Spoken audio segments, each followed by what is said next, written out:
The condition of the world has actually brought visitation and intervention here. Why?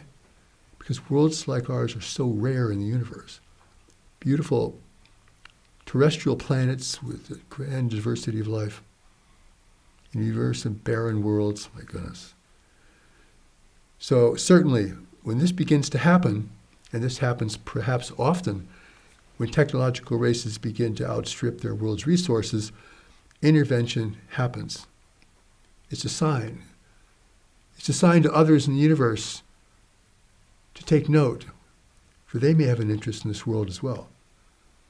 Not for us necessarily, but something that is so valuable as a resource that they would certainly intervene for their own interests. It's very important here to think that they're not here because they love us or think we're wonderful people or we have grand spiritual potentials. They're here for the environment.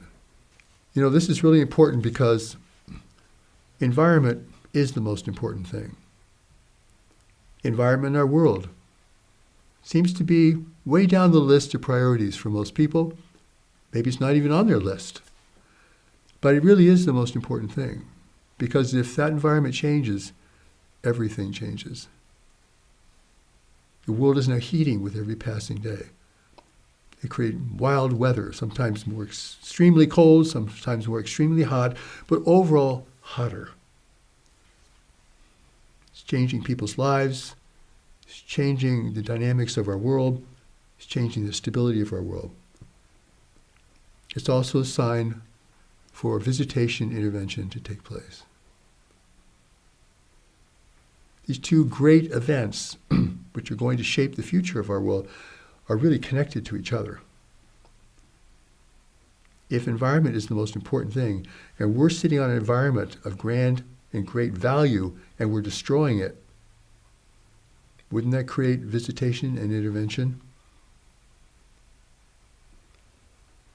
If we're the wealthiest planet around, in terms of its biological diversity, mineral wealth, whatever, and we're destroying that, wouldn't that create visitation, intervention? So now our environment is changing on a degree never seen in the time of human history.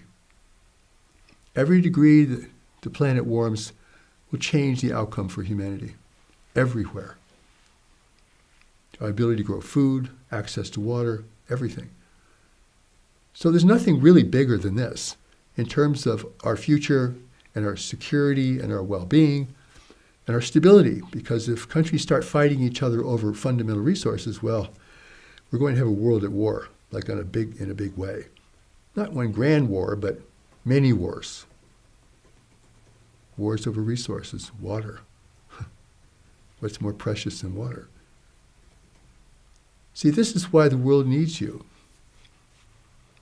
It doesn't need necessarily what you want to give, but it needs something in you that you have that probably has never been fully discovered. Maybe you have some clues, but you're not sure. Of course, nobody's sure at the beginning. Nobody has the big answer at the beginning, not in the things we're talking about. But there are signs of life within you, signs of greater potential. And they're coming from the world, you see. The world is telling you things.